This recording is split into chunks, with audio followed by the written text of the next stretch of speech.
Hi, everyone, and welcome back to Brian's Horror Corner, or welcome if you are new to my channel. Glad to have you here. So today, of course, we got another 1980 horror movie. As we're in the cusp of wrapping up the first part of my overall 1980s horror series. The movie we're going to take a look at today is from my standard Blu-ray collection, and it's a movie I've kind of been looking forward to watching for a while. It's kind of, I wouldn't say it's a well-known movie from 1980, but it's one that I've heard people talk about and it's brought up when they talk about 1980. And that movie is Death Ship, not to be confused with Ghost Ship, which came out, what, 22 years later? And I think it's kind of related, but not really.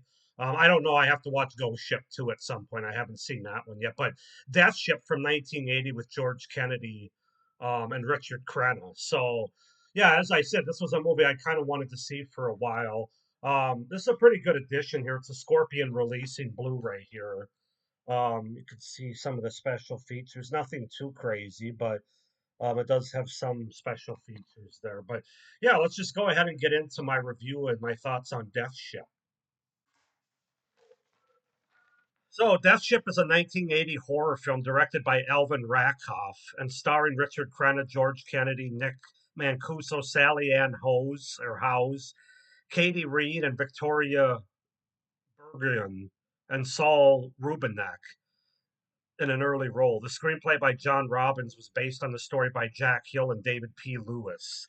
So basically, the film opens with prickly Captain Ashland, who's leading a cruise ship in his final voyage, attended by his replacement, Trevor Marshall, who has brought along his family. In the middle of the night, following a routine Caribbean route, their radar detects a mysterious black freight liner on a collision course that matches their heading regardless of evasive maneuvers. Despite Ashland's best effort, the ship collides, sinking the cruise ship and taking with it most of the crew and passengers. The next day, a handful of survivors, Marshall, his wife Margaret, their children Robin and Ben, a young officer named Nick, and his love interest Lori, the ship's comic Jackie, and a passenger, Mrs. Morgan, are adrift on a large piece of wreckage. Ashland surfaces nearby and he is brought aboard, barely conscious. Later, the survivors come upon the black freighter, unaware it is the ship that attacked them. Finding a boarding ladder slung from the stern, they climb aboard, but not before the ladder plunges into the sea as the officers try to climb it with the injured Ashland. When they are finally aboard, Jackie tries to rally the survivors with humor, but a cable seizes him by the ankle, and he is swung outboard by one of the ship's cranes, which lowers him into the water before cutting him loose to be swept astern and lost. So yeah, that's kind of the setup and the premise for Death Ship from 1980. As far as the cast goes, we have Richard Crenna as Trevor Marshall, George Kennedy as Captain Ashland, Nick Mancuso as Nick, Sally Ann Howes as Margaret Marshall, Katie Reed as Sylvia Morgan, and Victoria Berg- Burgoyne as Laurie. So yeah, that's to set up the premise and the cast for the 1980 film Death Ship, directed by Alvin Rakoff. I enjoyed this movie. I'm not going to say I love it. It does have some issues, but I did like it. I like it quite a bit, actually. So let's just go ahead and get into it. So, starting with the pros of the things I liked about the movie, and with this movie, I really like the setting of the movie. Rather than having a haunted house, which, of course, a lot of horror movies take place in like a haunted house or something to that effect, something similar. And instead, we get a haunted ship, which opens up so many different possibilities in terms of isolation horror. It really makes for a unique backdrop for the story. And that was the first thing that really caught my attention was just the setting of this ship. And the ship looks fantastic from a production design standpoint.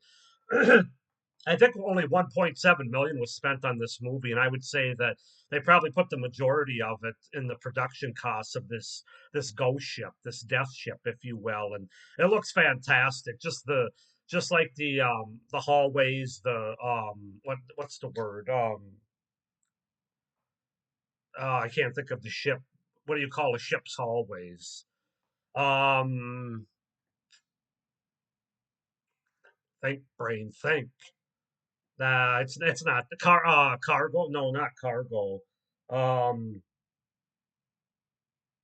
Ah, shoot. I'm drawing a blank on it. But anyway, like the inside of the ship is really awesome. It's old, it's ghostly, it's cobwebby, it's there's a lot of like disturbing things in it. Um so that was the first thing that I really liked about this movie. Really the best thing about this movie is it has really good atmosphere throughout, especially on the look of this haunted ship and all the haunted things happening on their own, like the gears moving, the ship, and the lights going out, all the Nazi things that they come across. It's very effectively moody and creepy, and that's really what this movie is. It's not gory, it's not violent necessarily. It's a very atmospheric and moody kind of haunted ship film. Just like you see a lot of haunted house films, it's you don't often get a lot of gore. It's more implied. It's more atmospheric and psychological in that regard. And this ship is a lot like that. It does a really good job with the mood and the atmosphere here. So that's probably my favorite thing about it. I really enjoyed the performances by both Richard Crenna and George Kennedy and what they brought to the two main characters. They both bring a strong presence to the movie that raises it to a higher level than it otherwise would have been if they would have just casted two other, kind of middle of the road actors. And of course, George Kennedy from the airport movies, um, Just Before Dawn, even Dallas in its later years. I remember him from a lot of other movies too, and TV shows. But yeah, I like George Kennedy and Richard Crenna too. Has just been in some great movies over the years. Rest in peace to both of them. But I really enjoyed the two performances by those two. Really, the whole cast is fine here. I wasn't even that annoyed by the two kids, even though they do typical kids stuff to put the other characters in trouble. You just kind of have to expect that. But I thought the acting overall was pretty good for a horror movie from 1980 here, led by those two specifically, though. There are some pretty good practical effects here, especially for being a lower budget movie. Pretty good makeup effects, like on the woman who eats the piece of candy and then her face gets all deformed and decrepit. I thought that was a pretty good look. Um, the like the corpses or the decomposed bodies that we see throughout the ship. They go down in a freezer where there's a bunch of bodies. I thought all that stuff looked pretty good, to be honest with you.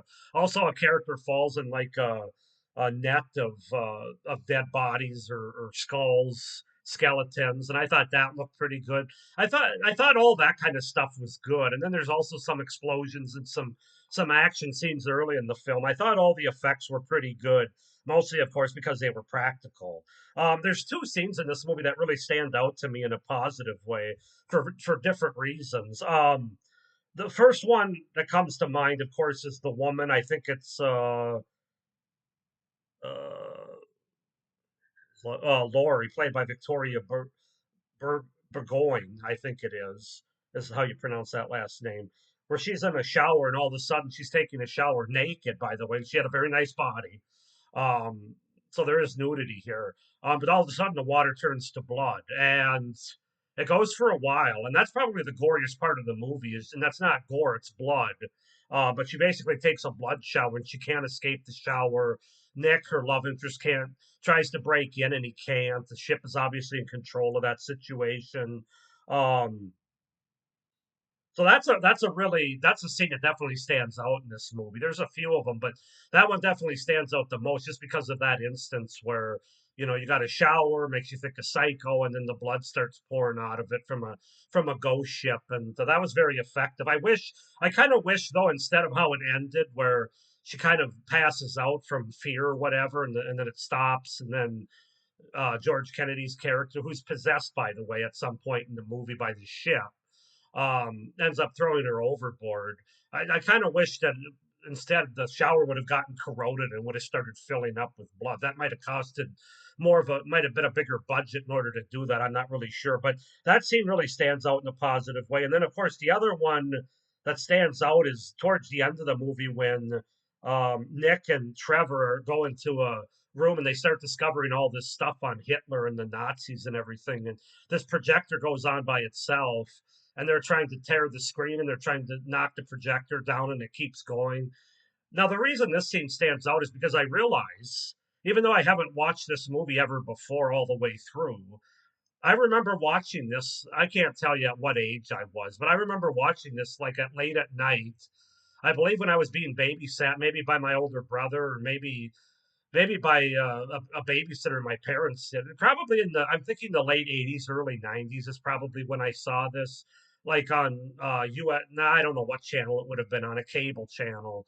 But I actually remember this scene, and I didn't realize it until I actually watched the movie this time. Like, oh, that's what this is from. And I don't know why I remember it. I just maybe it was my age, but for some reason I turned on to that scene where they're trying to destroy the projector and Nick is like ripping the screen and there's more screen and all this and like I said, Trevor is trying to like hit the projector and knock it over. I totally remember that. It stuck in my head for some reason. And like I said, it's probably because obviously I didn't watch the rest of the movie. I must have just been channel surfing or something.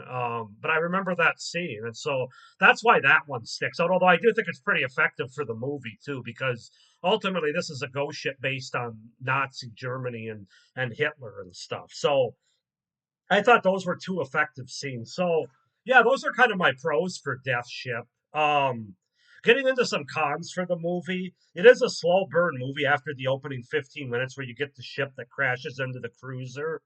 And then then we get our 8 or 9 main characters that get to the ghost ship or the death ship.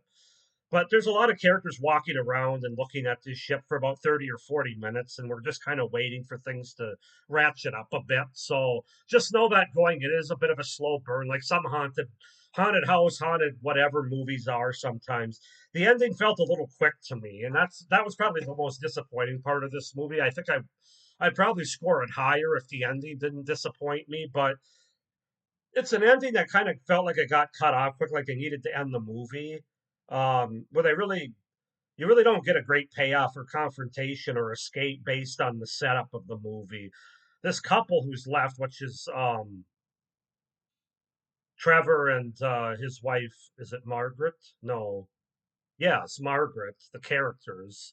Um, they one of them gets knocked unconscious, the other one gets captured and put in the lower freezer, and they basically just wake up and find each other, and they both jump off the ship to their kids without any sort of confrontation or any sort of obstacles in their way. That was just kind of a little disappointing. It just didn't really fit for what was building up until that point. So. Um, yeah, that I don't know. I really didn't. I thought the ending could have been better. I thought that was a missed opportunity there. There's some rough cuts in editing as well that make some of the scenes not really work, or make that, or they don't make much sense as a result. Like towards the end when Trevor stabs Ashland out of nowhere, all of a sudden Ashland is in the room when he wasn't prior. Um, I don't really know how you can miss that. I mean, how do you not try to fix that in editing? I'm not sure, but I do know they had to cut some scenes out that just from the special features it looked like would have made the movie a little bit stronger all the way through if they would have kept them in. But so those are some things I noticed, and then finally.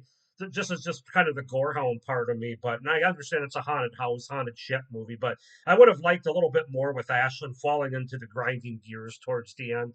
You kind of see his arm getting riveted or ripped out because of the gears, but I kind of would have liked it to have gone a little bit longer and see him get a little bit more of his comeuppance, if you will.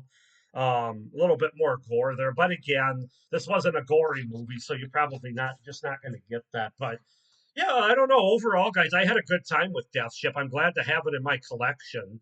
I think it's an enjoyable 1980 haunted ship movie. And I'm going to give it a 7.5 out of 10. Not perfect, but it's amazing how many people dislike this movie. I've watched reviews and did research on it. I really don't think it's that bad. I know it's not gory. I know it's a bit of a slow burn in the middle of the movie, but it's got great atmosphere, two great lead characters, just a lot of moody production value on this ship. Those are the things that really save it, despite some flaws. So 7.5 out of 10 for Death Ship from 1980. Go ahead and comment down below what you guys think of Death Ship. Do you like it more, less? Why not? Put it down below in the comments. Please like this video, hit the little notification bell, and subscribe to my channel so you don't miss any of my upcoming reviews, which is only one. I have one more movie for 1980 that'll be coming out in a couple days that I'm going to review. And then, of course, my final video for this series, this part of the series, got 9 more years to do yet for the 1980s ongoing. but is going to be my top 20 my definitive list, the top 20 horror movies from 1980.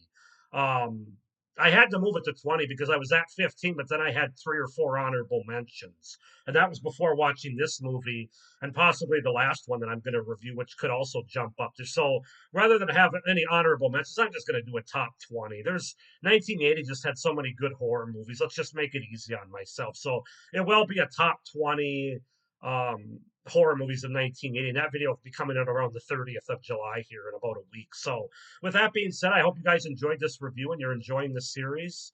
Hope everybody's doing well. But as always, stay scared.